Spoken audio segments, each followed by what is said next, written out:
Um prazer enorme estar aqui, meus irmãos ali atrás, que saudade de cada um de vocês, muita luz. Com imenso prazer que eu retomo essa casa, já fazia bastante tempo que eu não vinha, né? Faço parte desse grupo de tarefeiros com maior orgulho, infelizmente por situações de evangelho vivido dentro de casa, né? Nos impedem muitas vezes de assumirmos outras funções. Como dizia Jesus, amai o próximo como a ti mesmo. Então, primeiro os próximos, muitas vezes as nossas famílias nos exigem um pouco mais e nos impedem de assumir mais funções que gostaríamos. Mas tudo é trabalho de Jesus, né? Então é com imenso prazer que eu estou aqui hoje. E eu vim conversar com vocês nesses minutos que a gente tem. Proponho um bate-papo, uma conversa, né? E não uma fala onde um só fala. Então fiquem à vontade para complementar, para perguntar, para sugerir, para que a gente possa fazer um bate-papo bem bacana. O meu assunto aqui hoje, eu vou falar, quem me conhece sabe que eu tenho que tirar o sapato. O meu assunto aqui hoje, eu vou falar sobre as leis morais. Sobre as leis morais e para falar das leis morais que a gente chama de parte terceira, que se encontra lá no Livro dos Espíritos, que é uma das obras básicas de Kardec. Mas antes de eu entrar no assunto do Kardec, eu preciso dizer para vocês que, como eu não consigo mais frequentar uma casa espírita em definitivo para exercitar um trabalho, eu acabo sendo um pouco turista, né? E eu fico turistando por várias casas na medida do tempo. E como a gente percebe que é muito importante nós resgatarmos nas casas espíritas as obras de Kardec. As obras de Kardec, que são a essência do Espiritismo. Vocês todos estão aqui hoje numa casa espírita, né? Então, muitos de vocês, ou se não todos, ou a maioria de vocês, conhece os principais pilares que norteiam o Espiritismo. E esses pilares que norteiam essa doutrina, elas foram decodificadas por Allan Kardec. E a partir dele, várias e várias interpretações e releituras. Mas é lá nas obras dele que a gente precisa retomar.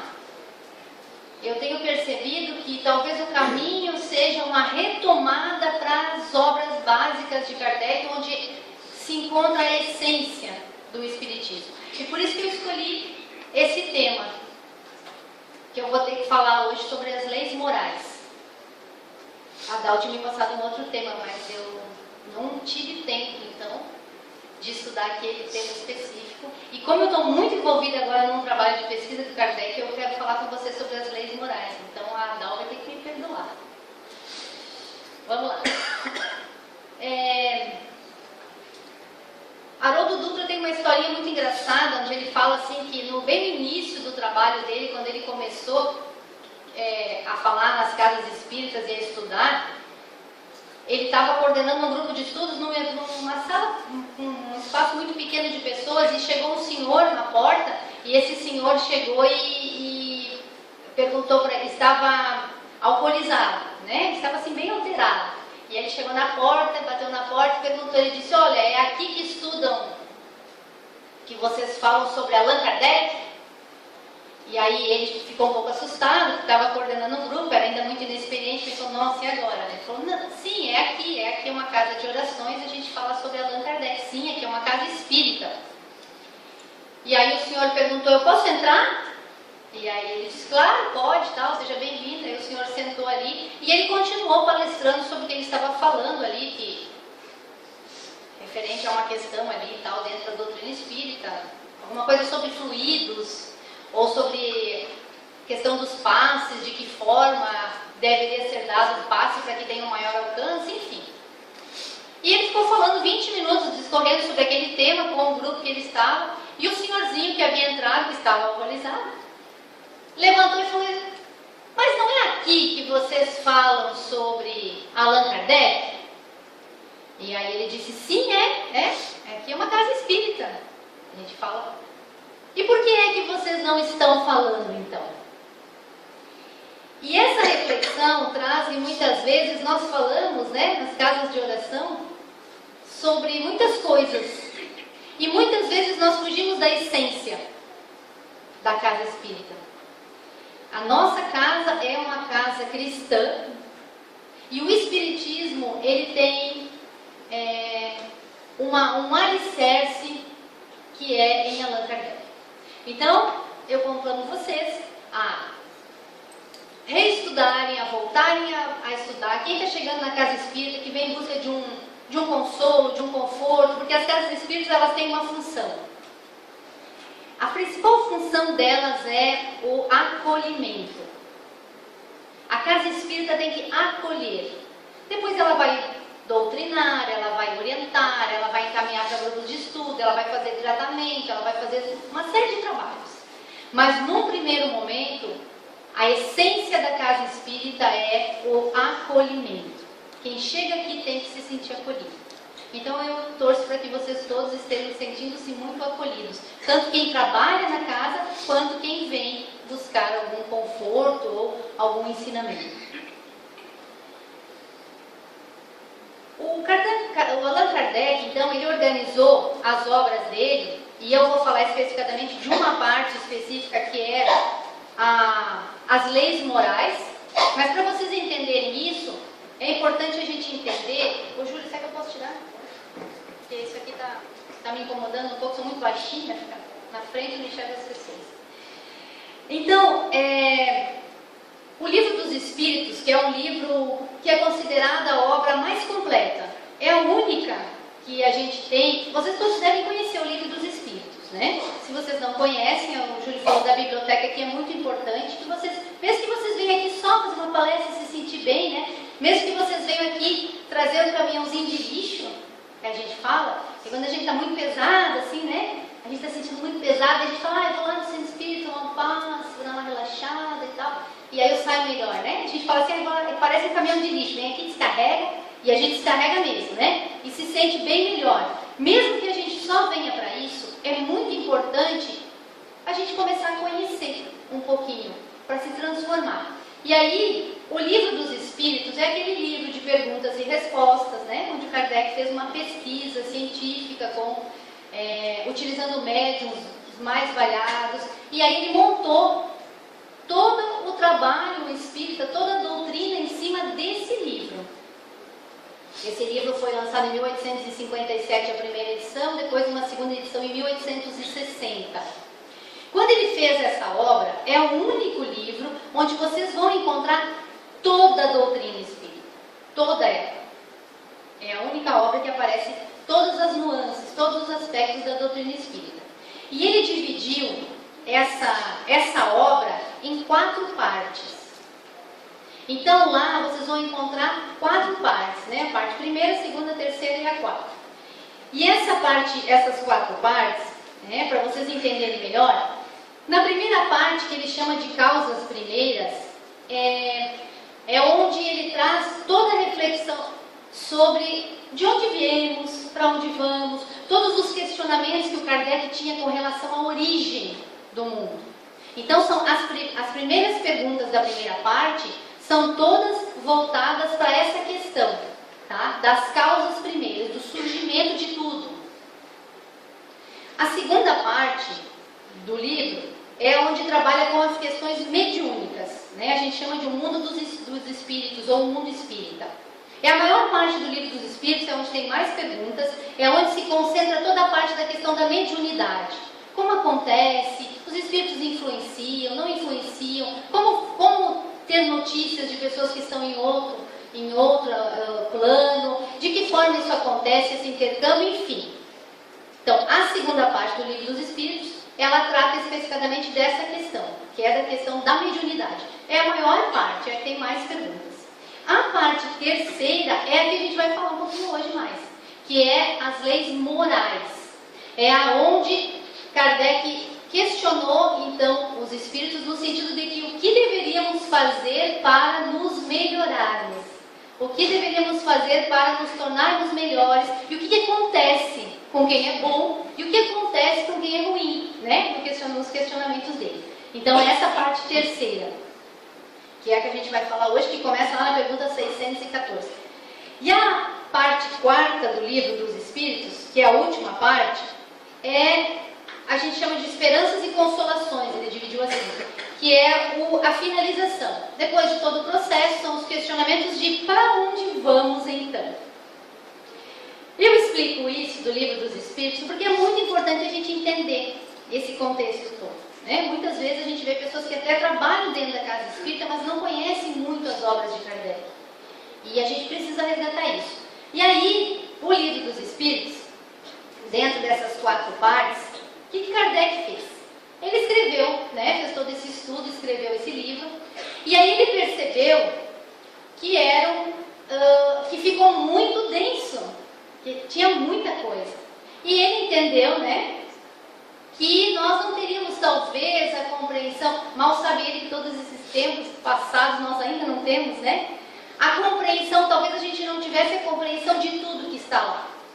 Então, por isso, ele escreveu, né, participando de um plano espiritual para ele, complementos para o livro dos Espíritos. Então, cada parte teve complementos, que são as demais obras. E foi legal porque, assim, quando Kardec terminou o livro dos Espíritos, ele escreveu um artigo na revista Espírita, onde ele diz que, finalizado esse trabalho, né, que ele ficou muito tempo para fazer essas pesquisas com os médiuns, ele viajava, ele ia para os lugares, ele acompanhava os médiuns, ele fazia as mesmas perguntas para outros grupos de médiuns, aí ele coletava o material para daí, então, aquelas perguntas, ele percebeu que eram as mesmas respostas, que realmente era aquilo que os Espíritos queriam dizer, e o diziam através de vários médiuns diferentes. Então, ele era um pesquisador. Quando ele terminou essa compilação toda, ele lançou o livro dos Espíritos, ele escreveu um artigo dizendo que ele achava que precisava ainda 10 anos para concluir o trabalho a que ele se dispunha e o que ele achava que ele havia sido convocado a fazer. Né? Então, ele lança o livro dos Espíritos. E 10 anos, então, durante os próximos 10 anos, ele escreve todas as outras obras que complementam. Só para vocês entenderem. A primeira parte, causas primeiras, né? Ele escreveu depois a Gênese, que é um livro que explica toda a origem, para complementar. Porque ele entendeu, né, de uma forma muito real, que nós não teríamos capacidade para entender tudo, talvez só lendo o livro dos Espíritos. A gente precisa de alguma ajudinha. Então, ele escreve a Gênese para complementar a primeira parte do livro dos Espíritos. Na segunda parte do livro dos Espíritos, que é toda a proposta da mediunidade, ele escreve o livro dos médiuns, para explicar melhor aquela segunda parte. Na parte terceira, onde ele fala das leis morais, ele escreve o que, para mim, particularmente, é a obra mais bonita, que é o Evangelho segundo o Espiritismo. Por quê? Porque lá ele explica na terceira parte as leis morais, ele fala o que devemos fazer para nos tornarmos pessoas melhores. E no Evangelho, que é o complemento, ele descreve como Jesus mostrou na prática aquilo acontecendo. Então o Evangelho complementa essa parte terceira das leis morais. E a última parte, que é a parte quarta, que a gente chama de esperanças e consolações, ele escreveu o céu e o inferno. Então essas 4 obras, elas complementam o livro dos Espíritos. Não é possível a gente não conhecer, né? Principalmente tarefeiros da casa, principalmente quem trabalha dentro de uma casa espírita. E aí, cada um de nós simpatiza ou se identifica mais com alguns aspectos. E daí pode, então, se aprofundar um pouco mais. Muitas pessoas chegam na casa espírita motivados pelo fenômeno espírita, motivados pela situação da mediunidade, do fenômeno, em busca, às vezes, de um sinal de que realmente, né, existe vida após morte, enfim. Essas pessoas que se identificam com isso, iniciam o trabalho no livro dos Espíritos e depois pode até se inteirar um pouco mais lá no livro dos médiuns. Quem gosta mais de uma determinada... eu gosto mais da parte da moral, eu me importo mais assim, eu me preocupo muito mais com a questão moral, então lá no Evangelho vai se identificar. Então eu falo isso em toda palestra que eu vou, porque eu acho importante a gente divulgar essas obras. E é importante a gente entender como elas foram feitas e por que elas foram feitas. Que elas têm um sentido nisso, tá? Era uma adendo só. É só uma propaganda da biblioteca. Então, vocês podem estar escolhendo qualquer uma e adquirirem, ou então, né, pegarem emprestado. Bom, seguindo nessa linha, agora sim, a gente vai falar da parte terceira desse livro dos Espíritos, que é a lei moral, as leis morais. E essa parte terceira, Kardec era muito organizado, ele também dividiu essas leis morais em alguns aspectos específicos. Então, ele divide as leis morais em 3 grupos. E essas leis, eu não vou falar quais são as leis e nem vou falar sobre elas, porque eu acho que isso vocês vão ficar se sentir tão motivados, né, a procurar, e vocês vão se inteirar. Eu vou dar aqui só umas pinceladas. Então, essas leis morais, ele escreveu ali, são algumas leis, 12, para nortear a nossa transformação. Ou seja, para a gente poder ver o que é que a gente deve fazer para nos aproximarmos mais do nosso guia, né, da nossa luz, né, do nosso mentor, do nosso exemplo maior, que é Jesus Cristo. Que a gente às vezes está bem longe, né? Bem longe, mas importante a gente não perder o rumo, né? Mesmo que seja uma luzinha lá no fundo, o negócio é não perder o foco, né? Então a gente está com ele lá. Às vezes a gente se afasta um pouquinho mais, às vezes a gente se aproxima. Então as leis morais, elas são exatamente para nos aproximarmos mais de Jesus, para chegarmos mais próximo do seu exemplo, da sua situação. Então ele divide essas leis e ele explica o seguinte, que para a gente fazer essa evolução, as leis morais, elas têm que ser divididas em 3 grupos. O primeiro grupo são as relações entre o homem e Deus. Primeiro eu com Deus. Antes de a gente falar e pensar em moral e falar assim, mas aqui eu sou uma pessoa boa e tal. Calma, é uma autoanálise primeiro. Primeiro, como você está se relacionando com Deus, com a espiritualidade? Essa é a primeira. As primeiras leis, elas tratam disso. A lei de adoração, são as primeiras leis. Como é que você está se relacionando com a espiritualidade? E hoje a psicologia mais moderna, ela vem trazendo algumas situações assim de que o teu desenvolvimento profissional, o teu desenvolvimento social tem muita relação com a espiritualidade, ou o que você entende por espiritualidade, ou com a sua fé. Kardec já falou isso lá. Os espíritos já trouxeram isso lá em 1857. A sua relação com a espiritualidade norteia você. Primeiro ponto. Então, as primeiras leis são como você se relaciona com Deus. O segundo aspecto é como você se relaciona com você mesmo. Como você se vê. Como você está se aceitando. Como você está se analisando. Então, no segundo momento das leis morais, eu quero me tornar uma pessoa melhor. Primeiro, veja como você está se relacionando com a espiritualidade. Veja como é a sua postura frente à sua fé. No segundo momento, veja como você está se vendo. Veja como você está se analisando. Veja se você não está tendo um julgamento muito cruel de você mesmo. Veja se você está se posicionando frente àquilo que você sabe que é bom para você e aquilo que não é tão bom, mas todo mundo manda fazer, ou sempre se fez assim e você acaba fazendo. Então, moral transforma cada um de nós, mas é necessário que a gente observe esses aspectos. E o terceiro grupo que Kardec faz lá, a partir das falas dos Espíritos, a divisão, o terceiro, aí sim, é o homem com o seu próximo. Então, primeiro, na questão moral, como é a minha relação com Deus. Depois, como é a minha relação comigo mesmo. Então, só em terceiro ponto, é como é a minha relação com o próximo. Compreenderam? Quando nós falamos de moral hoje, a primeira coisa que vem na nossa cabeça: nossa sociedade não tem moral. Nossa sociedade está corrompida, né? Não é? A gente pensa primeiro no fora, no outro. No outro.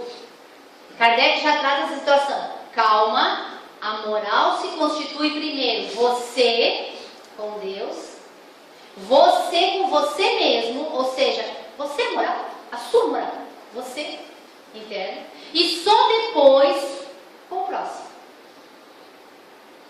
Então a sociedade, ela traz o reflexo depois de todo esse processo que deveria estar acontecendo. Bom, é necessário, para exercer essa moral, para que a gente desenvolva essa moral, é necessário que a gente tenha relacionamentos, é necessário que a gente tenha convivência. Nós somos seres sociais, nós vivemos em sociedade. Tá? Não é possível nós desenvolvermos a nossa moral, nos transformarmos em pessoas melhores, vivendo isoladamente. É necessário eu entrar em conflito, é necessário que eu conviva com os diferentes, é necessário que eu brinque no Facebook, é necessário que eu crie relações com outras pessoas que pensam diferente de mim. Por quê? Porque nesse momento eu vou estar tendo oportunidades de, primeiro, perceber que há diferenças nos pensamentos, discutir e conversar com outras pessoas que pensam diferente, que não é errado.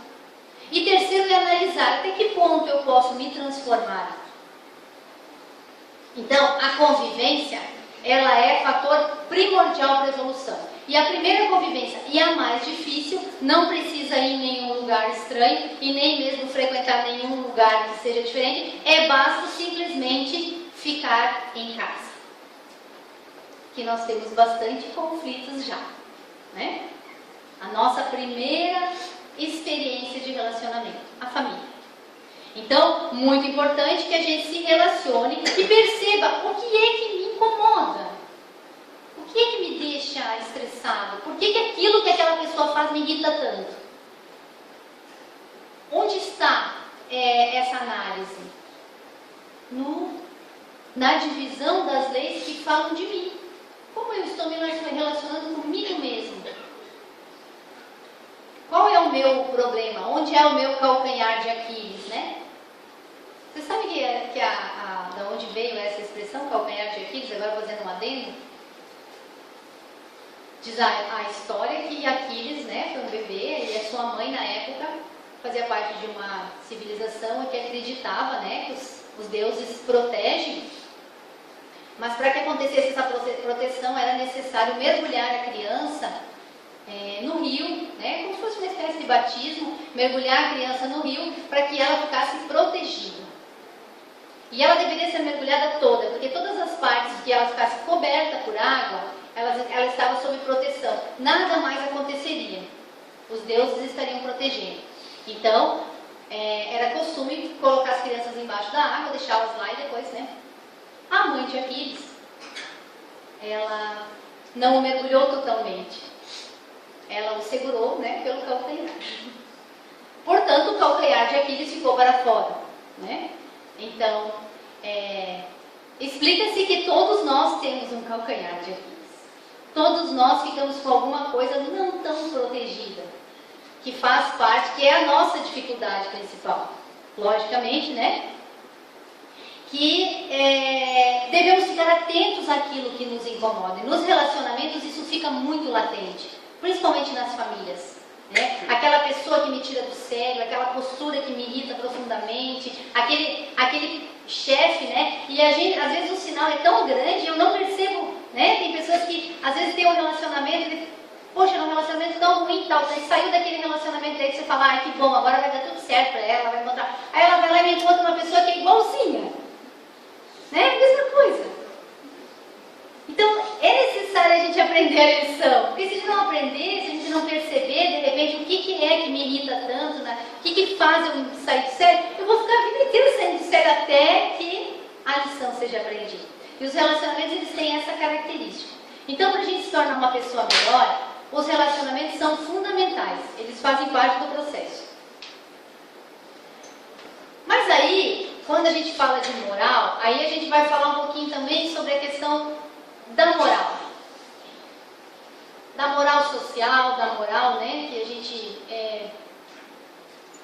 a gente já teve uma visão inicial de moral lá com Moisés, né, as leis mosaicas. As leis mosaicas trazem, lá nos primeiros mandamentos, as primeiras noções de moralidade, os mandamentos. E desde ali, a gente vem avançando nessa questão da moral, mas a gente tem uma dificuldade muito grande de compreender a questão moral. E não de compreender, me expressei mal. Tanto não é de compreender que, por exemplo, vamos pegar aqui só lá um mandamento, o primeiro deles lá, não matarás, que é há 4.000 anos ouvimos falar esse mandamento, não matarás, né?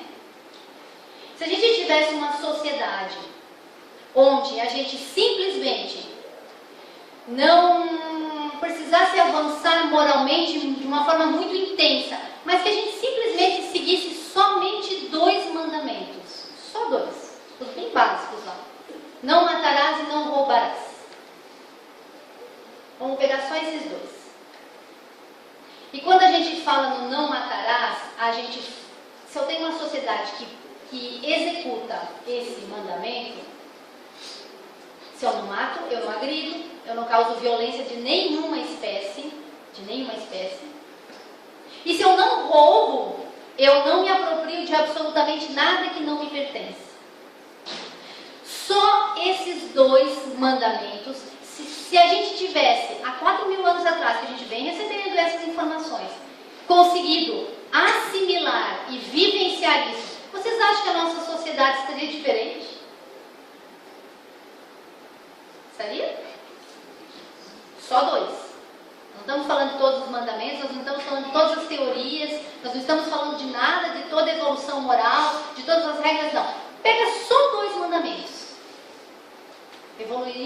Teríamos evoluído muito. Não seríamos uma sociedade perfeita. Mas se nós tivéssemos 2 mandamentos executando. Porque quando eu falo em não matarás, eu estou falando de agredir. De tomar para si a função de agressão. A gente teve lá no século XIX, com a evolução, né, com as teorias que foram entrando, com a educação moderna, com uma série de situações, a gente teve o que nós chamamos de relativização da moral. A moral, que é uma lei natural, e que ela é imutável e verdadeira e única,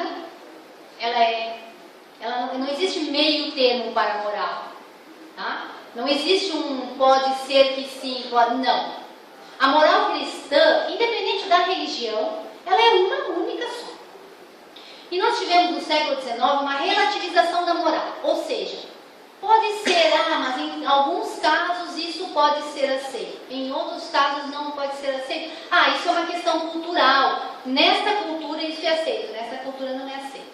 E essa relativização moral, ela trouxe pra gente resquícios de uma sociedade que talvez a moral poderia ser dada algum jeitinho. Essa banalização da moral, hoje nós estamos colhendo os resultados, né? Vejo vocês uma coisa bem boba assim, mas bem simples de infância. Eu costumava ouvir, talvez muitos de vocês também, vários ditados populares, né, que colocam essa falsa moral, essa relativização da moral. Isso também não é que não faz tanto mal assim. Por exemplo, num ditado popular que a gente ensinava, eu me lembro que na infância a gente falava muito assim, achado não é roubado, quem perdeu é relaxado. Conhece esse ditado? Isso é relativização moral. Achado não é roubado. Sim, achado é roubado. Achou, não é seu? Não é seu. Nunca é seu. Mas é que ele também perdeu. Não é seu. Ponto. Não existe relativização de moral. Não existe. A vida é uma lei natural. O direito à vida é universal. Ponto. Não existe relativização. Nós estamos relativizando tudo e hoje nós temos uma sociedade perdida. Por quê?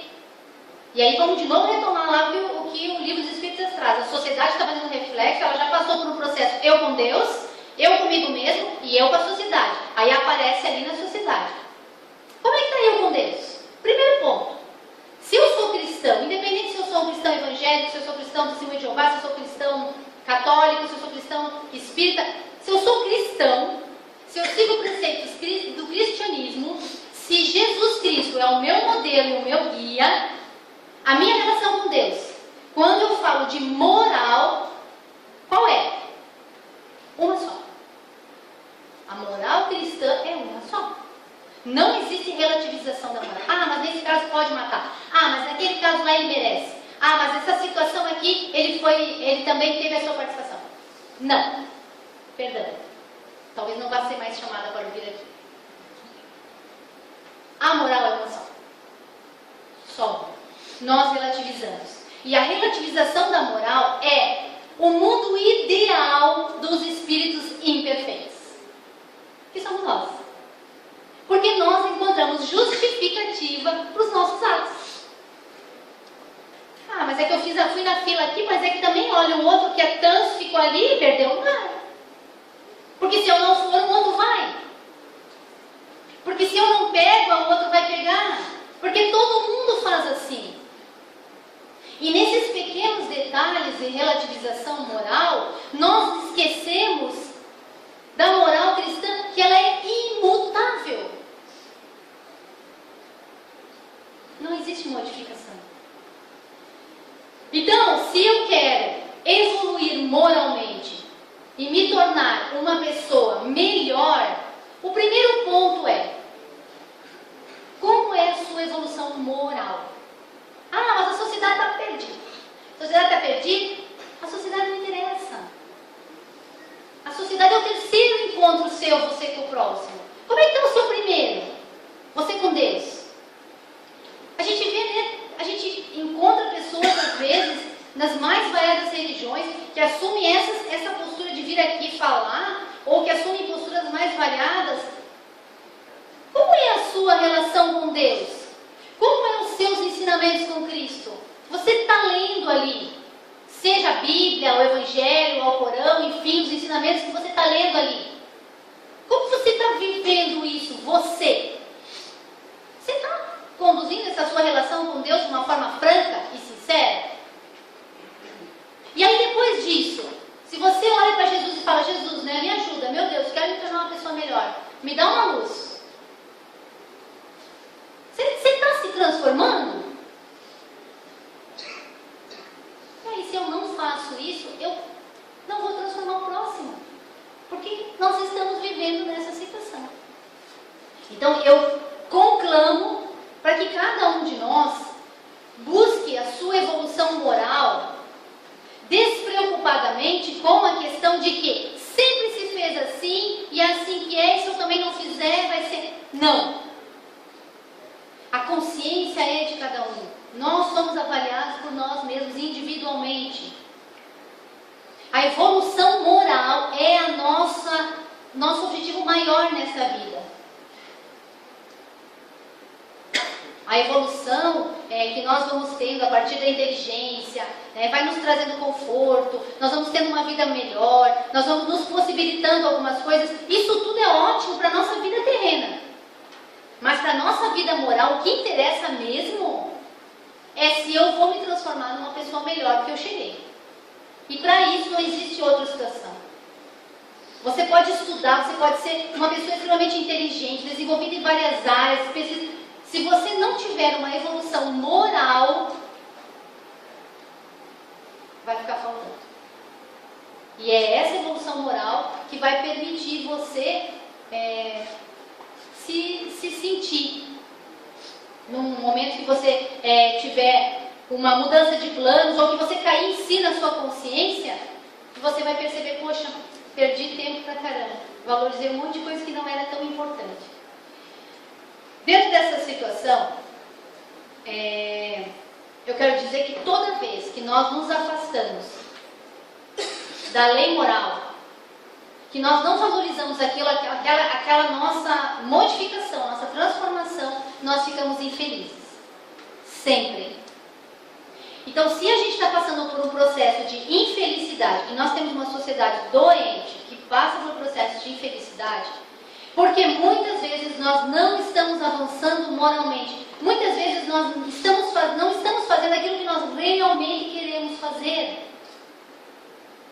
Eu não gostaria de ser assim, eu não gostaria de ter essa postura, esse comportamento social, essa maneira de ser. Eu gostaria de ser diferente, ter outros valores.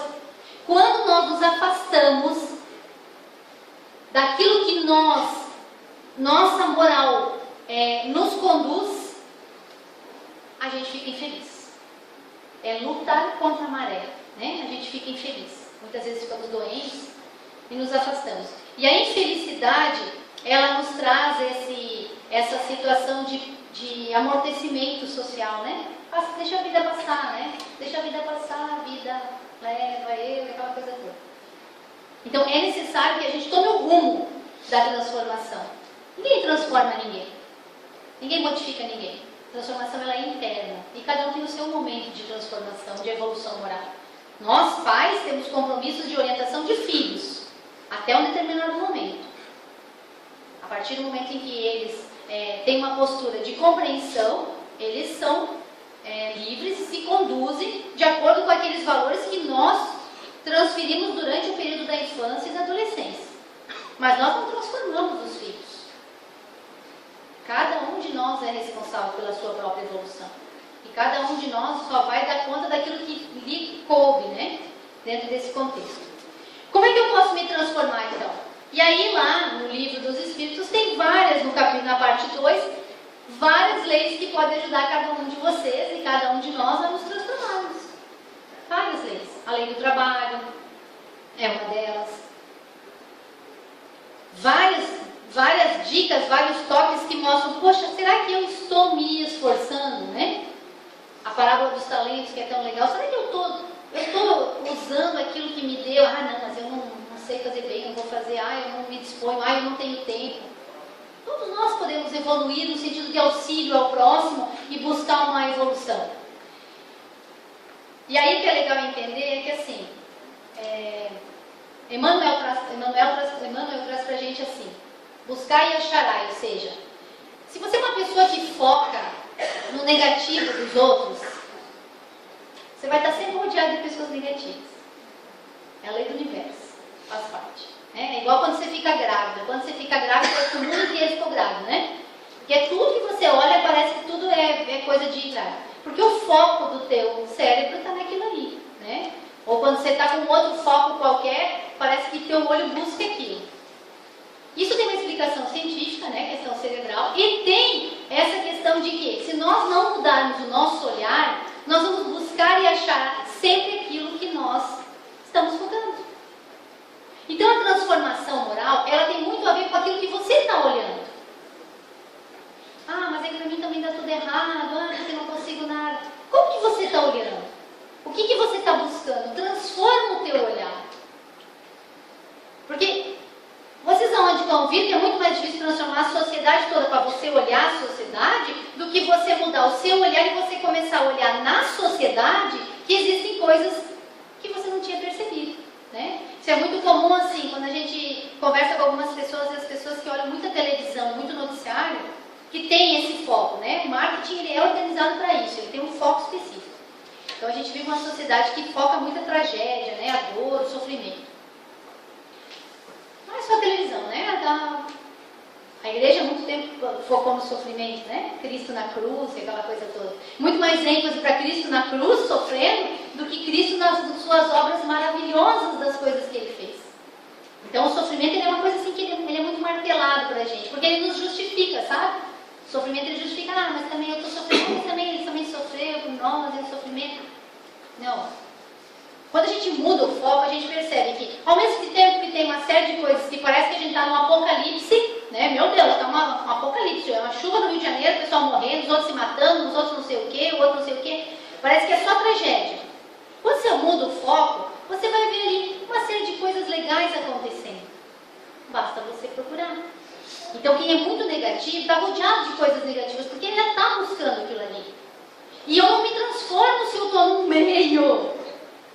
num meio que me coloca naquela situação. Se eu sou uma pessoa que tenho dificuldade, se eu sou uma pessoa que de repente até eu já nasci com uma tendência suicida, meio para baixo, meio depressiva, meio angustiada, aí eu vim numa família que tem lá uma tia, uma mãe, uma pessoa super animada para me colocar para cima, mas eu estou ali e tal, eu já tenho aquilo comigo, eu já trago aquilo, o Espírito é eterno, a gente traz uma série de coisas que são interessantes.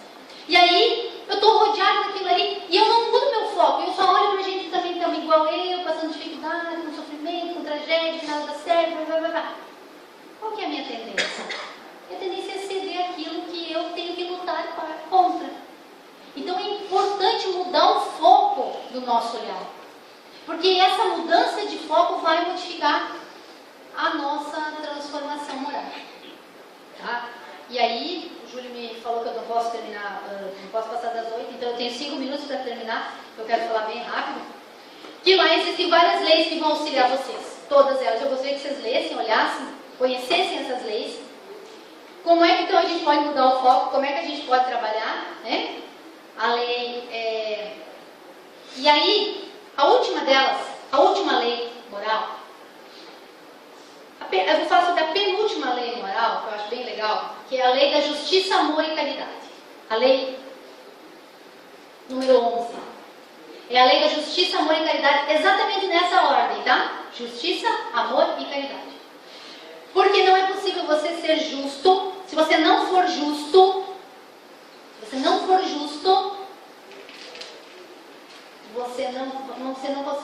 o seu amor e a sua caridade são falhos. Por isso Kardec colocou nessa ordem. Os espíritos passaram a Kardec nessa ordem. Justiça, amor e caridade. E justiça significa que tudo aquilo que é certo, sem falsa moral, sem relativização moral, sem situação de pra mim serve, pra ti nem tanto, porque tu não é tão bom. Justo é aquilo que é igual para todos. Se você, no momento que eu defendo o direito do outro, eu defendo o meu próprio direito. No momento em que eu tiro o direito do outro, eu estou tirando o meu direito. Isso é justiça. Então, justiça, amor e caridade. O amor é exatamente a percepção de entendermos que amar o próximo nada mais é do que você, por mais que eu não goste de você, por mais que você tenha errado, por mais que você tenha feito uma coisa horrorosa, você tem direito a uma oportunidade. Você tem direito à vida. Você tem direito a exercer. É seu direito, mesmo que eu não goste, né? Os filósofos falam, vou defender até o fim o direito de você falar da sua opinião, ainda que eu não concorde com nada do que você está falando, mas eu vou defender o seu direito de falar, porque quando eu defendo o seu direito de falar, eu defendo o meu direito de falar. Então justiça é isso. Nós estamos um pouco confusos com a justiça moral. A nossa sociedade está um pouco confusa. Nós estamos um pouco confusos com a justiça. A justiça serve para mim, não serve para você não serve porque você teve problemas, teve dificuldades. Nós falamos de uma teoria reencarnacionista, onde todos nós fizemos muitas coisas de podre, muito podre, e que graças a Deus temos a lei do esquecimento, porque senão não conseguiríamos nunca botar a cabeça no travesseiro e nem olhar para o lado. Então nós que julgamos e atiramos a primeira pedra no outro, que a gente está vendo aqui o erro dele, não temos nem noção do tamanho do nosso erro. Então justiça é isso. É defender o direito de todos, inclusive o meu próprio, de errar e receber a misericórdia. Quem vai fazer justiça? Justiça terrena, existe uma justiça terrena. Quem vai fazer justiça efetiva? A consciência de cada um em determinado momento. Não é porque você fez errado que me dá o direito de eu te ofender ou de eu fazer para você. Né? A gente já passou dessa fase do olho por olho, dente por dente. Isso era lá no Velho Testamento. Ainda tem gente no olho por olho, dente por dente. Ainda tem gente que fala, eu perdoo. Estou na casa espírita, vou lá, aprendi, faço tudo. Perdão é importante. Eu perdoo, mas eu não quero olhar para a cara dela. Ela não me aparece aqui. Olho por olho, dente por dente. lá atrás. Jesus veio e virou a página. Ele trouxe um outro ensinamento. O ensinamento dele é outro. Amai o próximo como a ti mesmo. Não tem mais olho por olho dentro do dente. Se fez errado, coitado de quem fez. Se me agrediu, coitado de quem agrediu. Eu não preciso agredir de volta. No momento que eu agredi de volta, eu estou contribuindo para mim, eu estou construindo para mim uma dívida. Então fica muito mais na mão de quem acusa, na mão de quem faz, do que quem é vítima. Isso é a nossa reflexão da moral. Não é possível fazer uma evolução moral se nós não trouxermos de volta esses conceitos dos direitos. E finalizando o último, a perfeição moral, a última lei, a perfeição moral. Que a gente possa buscar a perfeição moral. E a perfeição moral está lá em Cristo. E aí é uma coisinha bem basiquinha, assim, de todo dia, tá? Quando a gente fica com muita raiva, assim, que a gente pensa, mas a minha vontade é de pegar essa pessoa. Aí você para tudo e você pensa assim, é um exercício. Aí você para tudo e fala assim, substitui você, por Jesus Cristo. E daí você pensa, o que Jesus ia fazer nesse lugar? Você está lá no trânsito, você conseguiu uma vaga, você vai entrar na vaga, o cara vai com o carro em alto. E ele ainda faz de conta que não viu você e olha para o lado. A tua vontade é de xingar, né? Ou de não fazer coisa pior. Tem gente que já está, num estágio mais embrutecido, já tem coisa pior. Se fosse Jesus, o que vocês acham que Jesus faria? Esse é o nosso exercício diário. Jesus faria, não, Jesus fez. Ele mostrou, foi agredido e não agrediu de volta. Ele sofreu e disse, perdoai porque não sabem o que fazem. Nós não sabemos o que fazemos ainda, né? Nós vamos nos dar conta. E a moral é isso.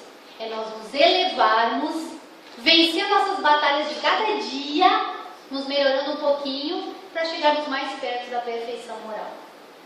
Passei um minuto. Muito obrigada. Deus abençoe a todos vocês.